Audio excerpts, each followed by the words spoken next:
Ini adalah sosok pengganti mobil yang dulu terkenal. Ini adalah mobil yang dibuat oleh merek yang ahli membuat mobil macam ini, yaitu hatchback. Ini adalah Honda City Hatchback RS.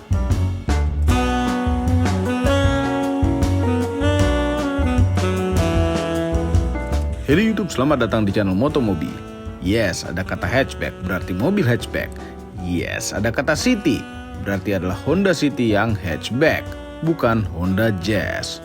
Entah kenapa no more Honda Jazz di Indonesia, padahal kami sudah lihat launchingnya, Jazz baru di Tokyo Motor Show 2019. Kenapa pula begitu?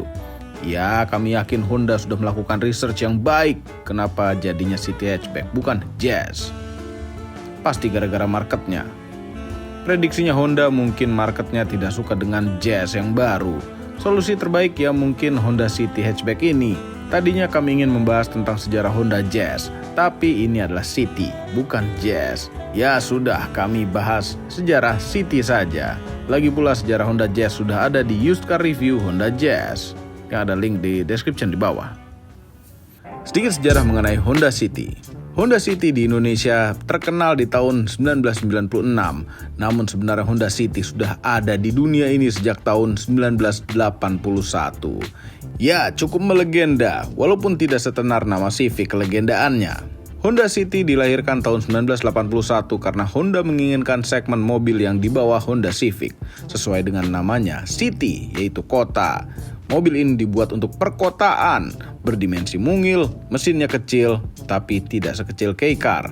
Ya, Honda City bukanlah K-Car, karena dimensi dan mesinnya tidak tergolong dari kendaraan K-Car. Generasi pertama Honda City tidak ada varian yang banyak, dan masih sederhana desainnya. Hanya ada tipe hatchback dan cabriolet. Cabriolet luar biasa. Mesin yang dipakai pun tergolong mini, hanya 1200 cc dengan kode ER, 4 silinder dan bertenaga 45 horsepower saja.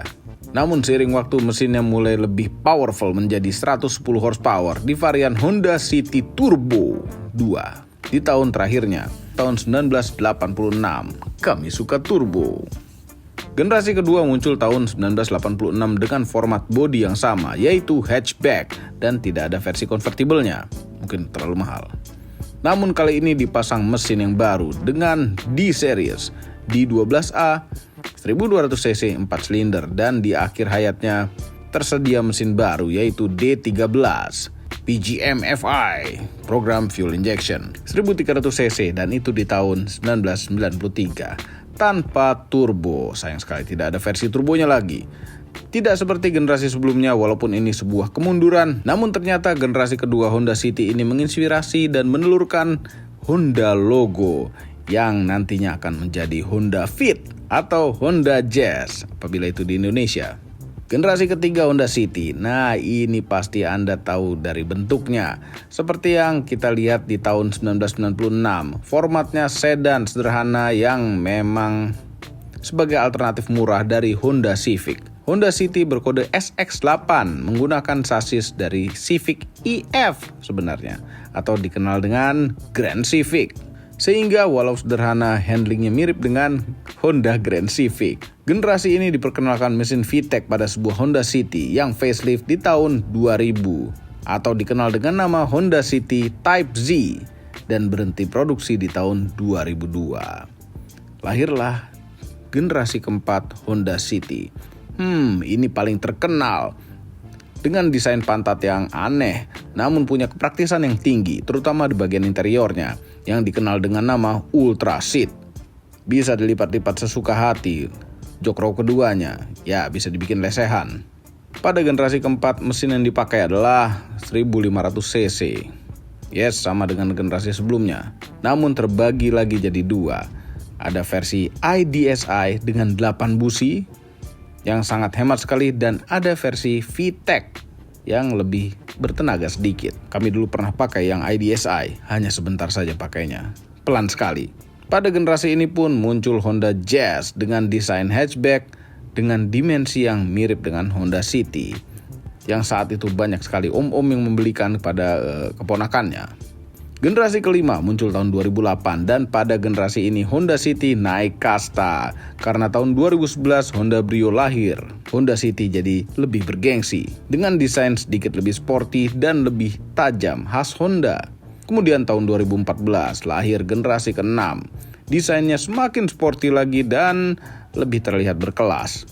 Mendekati desain-desain Honda Civic dengan grill wing design.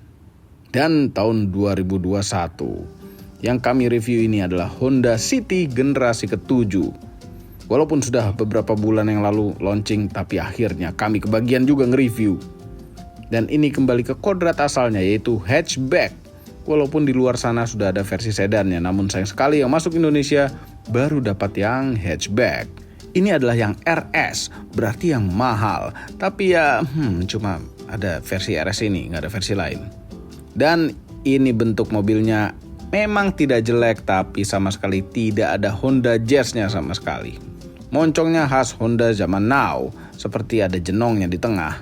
Lihat nih jenongnya, jadi agak berjenong begini, terus tebel begitu ya. Kalau ngeliat mobil lama, dibandingin sama mobil baru itu, mobil baru tuh tebel-tebel begitu. Ini atas bukan grill, ini grill, ini grill. Ini lubang-lubangan palsu, ada lampu fog lamp, terus bawahnya lubang-lubangan palsu. Bahkan Honda Civic dapat moncong seperti ini. Modern. Dengan lampu depan LED, tapi kami agak ngerasa kurang terang ini untuk ukuran LED. Harusnya bisa lebih terang lagi lampunya. Mesinnya mendapatkan 4 silinder 1500 cc DOHC iVTEC yang menghasilkan tenaga 121 PS dengan torsi maksimal 145 Nm di RPM 4300. Bukan angka yang spektakuler sama sekali. Menyalurkan tenaga ke roda depan melalui transmisi CVT. Kami tidak suka CVT, tapi bagus untuk kehematan. Gearboxnya CVT yang bisa dibelah-belah jadi berapa speed aja terserah kalau belah-belah kan. Kemudian menyalurkan tenaganya ke roda depan. Tapi kami penasaran, berapa banyak power loss-nya? Kebetulan kami menemukan tempat dyno di Garage Auto Work. Kami coba dyno. Kebetulan di sini ada mesin dyno. Kami berada di Garage Auto Work. Kita tes berapa horsepower di roda. Ini karena hitungannya wheel horsepower. Di brosur tulisannya 121 bhp, base horsepower. Jadi itu dari mesin. Sekarang kita lihat output rodanya berapa. Satu hal yang tricky adalah gearboxnya. Ini gearboxnya CVT. Dan CVT itu kalau di dyno tuh suka nurunin gigi sendiri, nurunin belt sendiri. Nah, untung yang ini bisa diatur secara manual. Tapi apakah bisa?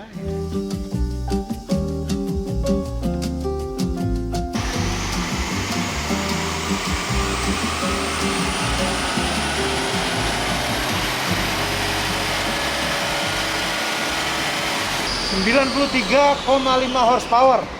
Dari tadi berapa brosurnya? 121. Lanjut penampilan bodinya. Kalau dilihat dari samping, ya tidak jelek juga. Ada garis tegas dari depan ke belakang, membuat jadi terlihat lebih panjang. Walaupun kepalanya ini macam bentuk kura-kura yang kakinya agak kecil dan cingkrang. Ini ukuran bannya. Velgnya tuh 16 inch dengan ban yang lebarnya 185, tebalnya 55, tapi sangat amat terlihat kurus pada mobil ini. Ya jadi kayak orang gemuk gitu, tapi kakinya kecil. Ini cungkring gimana gitu. Panjang total mobil ini adalah 4.349 mm dan wheelbase-nya 2.600 mm. Lebih besar dari Honda Jazz generasi sebelumnya. Ini benar-benar bertumbuh besar, mobil-mobil makin kesini. Sekarang belakangnya, pantat bulat ini cocok sekali dikasih logo Mercedes-Benz. Lampunya keren ya, 3D begitu, macam mobil-mobil Eropa. Terus ini juga ada sebenarnya lubang-lubangan palsu, tapi ini pakai reflektor. Terus ini kayak BMW M3 M4 juga begini. Ini di bawah ada lubang-lubangan palsu lagi. Ini kalau basah seperti ini nih, ada lubang yang basah, ada yang enggak, jadi kayak satu bolong satu enggak gitu. Ada karbon-karbonan palsu, ada knalpot asli ngadep ke bawah, wiper belakang. Ini lampu LED dan tidak LED. Oke, bagasinya seperti bisa dilihat di sini. Bagasinya tuh lega, muat banyak, apa aja muat masukin sini. Dan apabila ini masih kurang besar, masih bisa kita lipat rata lantai, sangat amat lega sekali. Ini kita bisa bawa piano, kita bisa bawa lemari, nggak yakin muat sih. Tapi ini rata lantai dan bagus, lega sekali. Bukaannya juga lebar. Yes, interiornya. Headroomnya kecil tapi legroomnya besar. Berarti duduk di belakang sini cocok untuk orang yang pendek dengan kaki yang panjang. Pasti aneh sekali bentuk orangnya, macam alien. Ini leganya macam S-Class seri 7 gitu. Ini di belakang posisi nyetir kami lebih dari sejengkal dengkul dengan jok depan. Kaki masih bisa masuk lagi nih, selonjor. Lega sekali. Tempat duduknya pun empuk, senderannya lumayan nyender, lumayan rebah. Tapi kenapa headrestnya pendek amat ya? Perlu udah tinggi. Kalau duduknya tegap gini, kepalanya itu nempel. Kalau kami nempel. Ini kalau benar-benar nyender normal, kepala nempel. Tapi dengkul lega, gimana ya? Tanggung sekali. Kenapa nggak bikin jok yang agak pendekan bagian belakangnya gitu? Tapi apabila tinggi Anda di bawah 174, mungkin nggak nempel. Atau duduknya harus agak selonjor dikit gini, baru enak. Cuma kalau duduk selonjor gini, punggung tuh jadi gampang sakit. Ini ada tempat-tempat. Di bawah ada 2 buah colokan 12 volt power outlet. Di pintu ada tempat botol, power window dengan panel yang keras-keras, tapi ada bagian kulit-kulitannya. Sini jadi empuk, ini juga empuk. Dan joknya ada 3 headrest, tapi nggak ada armrestnya. Kalau duduk bertiga di sini masih enak. Mobil nggak lebar-lebar amat, tapi nggak enak duduk tengahnya. Ininya jendul gitu loh. Ini jendul dan kepala pasti lebih mentok lagi begini toh. Walaupun udah ada headrestnya, kepala nempel sekali. Ada kantong kanan kiri di belakang jok depan. Belakangnya, gimana ya menilai belakangnya nih? Ininya enak, tapi ininya nggak enak.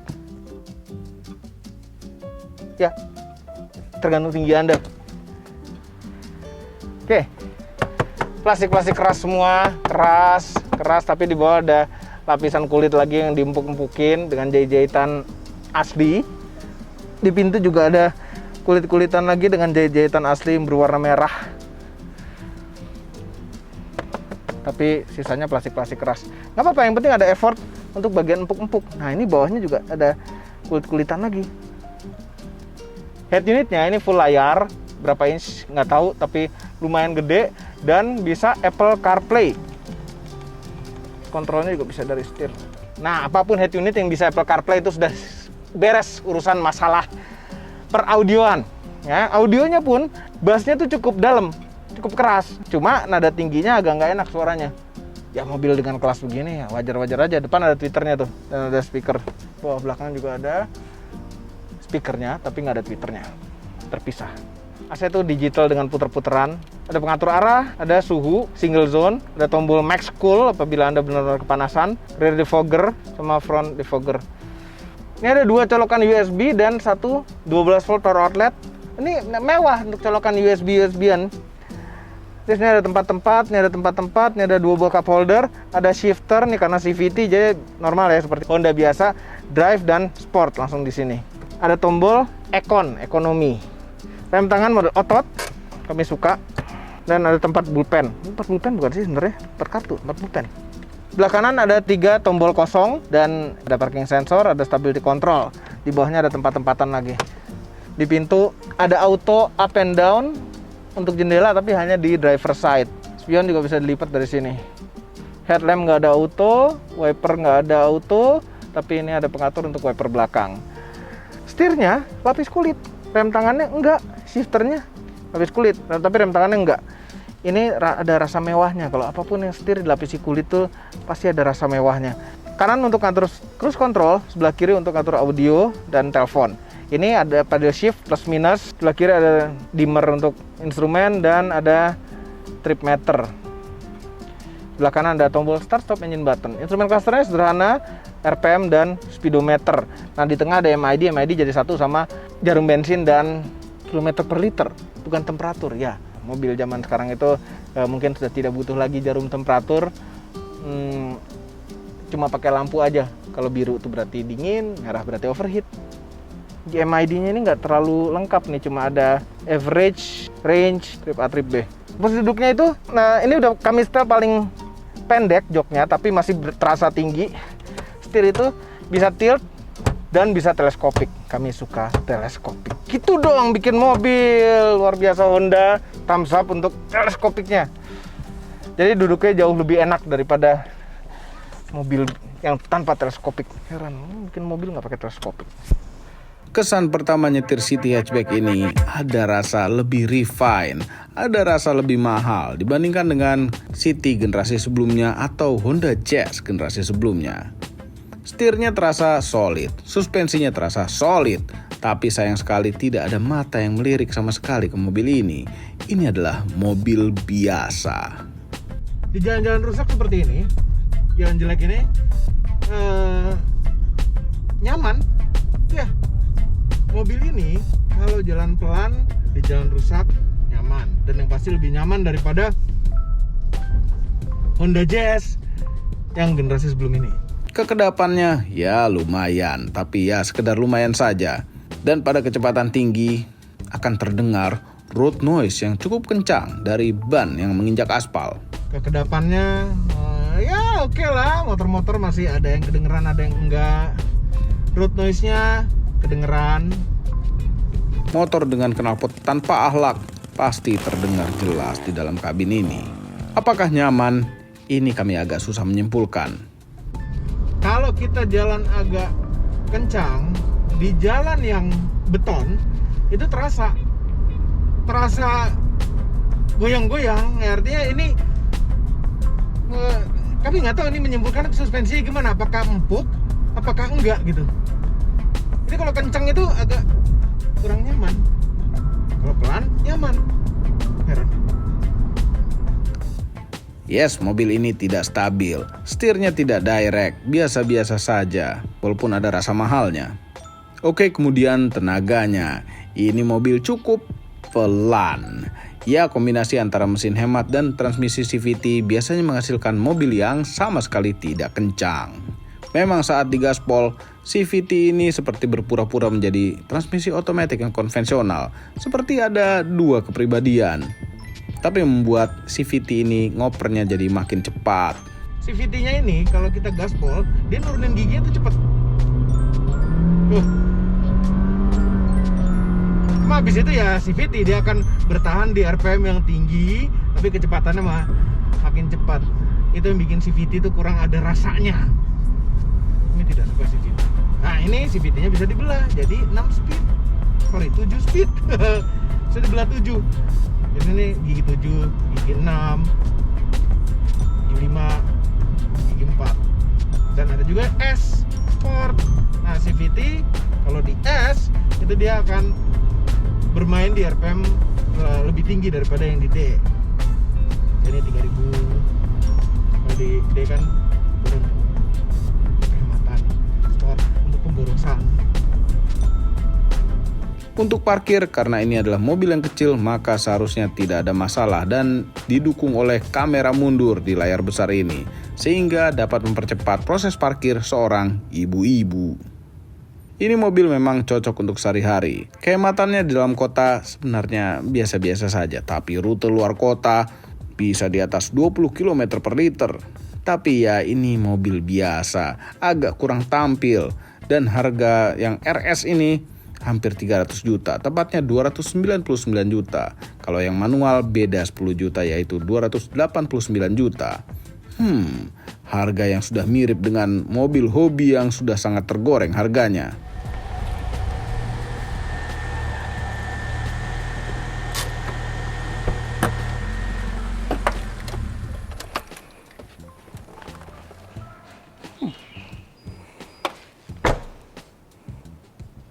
Ini mobil baru. Ini dong, legend. Harganya memang ya plus minus lah. Ini ada yang lebih murah daripada ini, ada juga yang lebih mahal daripada ini. Cuma tetap ini adalah mobil baru. Ya, tapi lebih kena lagi di sini. Lihat, aura-auranya tuh sporty gitu kan. Keren, Om. Ah, ini tinggal diceper-ceperin bisa sporty. Kemarin ada di Sentul lo ginian. Tetap aja ini harganya sama. Harganya sama, Om. Mogok-mogok lagi nanti. Nggak apa-apa, itu khasnya. Yang Khasnya, punya motor ini enggak. Ini kalau make nggak pakai mikir mogok. Kalau anak-anak petrolhead ngirinya ini. Bener nggak? tetap aja kalau misalnya mau milih mobil, kalau buat mobil anak kuliahan nih, ya Ya ini dong, lihat merah, terus enak, ceper-ceper gitu kan. ceper-ceper, mentok-mentok, Nggak keras apa-apa. pasti. Ini jauh Dibetulin lebih lagi. empuk, lebih nyaman, belakangnya lega, itu pintunya kurang 2 belakangnya. Justru tuh door mahal. Wah, keren kan? Walaupun 2 pintu, punya 4 tempat duduk. Ayo, sama. Masuk belakangnya pakai punten. Iya sih. Ya, Tapi kan ini bisa- nih, ini udah pernah ada di used car review Ya. Motomobi ya. Pernah. Nah, Estilo. Jadi sebagai pertimbangan kalau punya budget sekitaran mobil ini, ada pilihan pakai mobil tua yang harganya sudah agak tinggi mahal. Ini harganya udah mahal sekali ini sekarang. Mahal sekarang. Ya, itu termasuk mahal harganya untuk ukuran mobil tua. Tapi ya apabila Anda petrolhead, Anda senang mobil gitu, pasti lebih suka mau pakai mobil macam itu. Tapi untuk usaha pemakaian sehari-hari ini lebih nyaman, aman dan tentram gitu. Ya, itu pilihan. Itu pilihan. Genio kenapa nggak Genio ya? Genio itu harganya masih belum aneh tuh. Iya. Ini tuh harganya aneh sekali. Jadi siapa yang suka goreng? Nggak ada. Nggak Siapa ada. yang goreng-goreng harga. Tapi aku punya ide, Om. Apa? Ini kan pilihan ya. Ah. Gimana kalau beli dua-duanya? Saya juga pengen nyobain, Om. Oh iya ya. Iya. Yang biasanya gitu kan. Kencengan itu kali. Emang kenceng ini. Pasti. Kenapa Honda bikin mobil makin lama makin pelan? Tapi ini bukan Civic. Iya, memang. Iya kan? Bukan. Nah. Tapi dari harga sama. Iya. Mm-mm. Ini kelasnya di bawah Civic, cuma interiornya gedean ini. Ya sih, ngakuin. Gitu. Jadi mobil makin sekarang itu makin bertumbuh besar gitu loh. Heran, aneh. Ya kalau Anda mau lihat review Honda Estilo ini tepatnya silakan buka Used Car Review. Ini worstnya, mamang-mamang ini. Nah, Overall, mengenai Honda City Hatchback, merupakan mobil yang cocok untuk wanita. Mobil yang cocok apabila Anda ingin ganti Honda Jazz lama Anda dan Anda tidak begitu hobi mobil. Tapi kalau Anda memang hobi mobil dan tidak masalah dengan perawatan yang ekstra, pilihlah Honda Civic Estilo. Semua ini adalah opini pribadi saya. Kami tim Motomobi tidak dibayar oleh siapapun dan apapun yang terlihat pada video ini. Jangan lupa tekan tombol jempol ke atas dan subscribe channel Motomobi, Omobi, dan Mesmobi apabila belum berikut dengan tombol loncengnya. Share video ini ke seluruh dunia melalui sosial media Anda dan jangan lupa follow sosial media kami yaitu Instagram. Terima kasih telah menonton.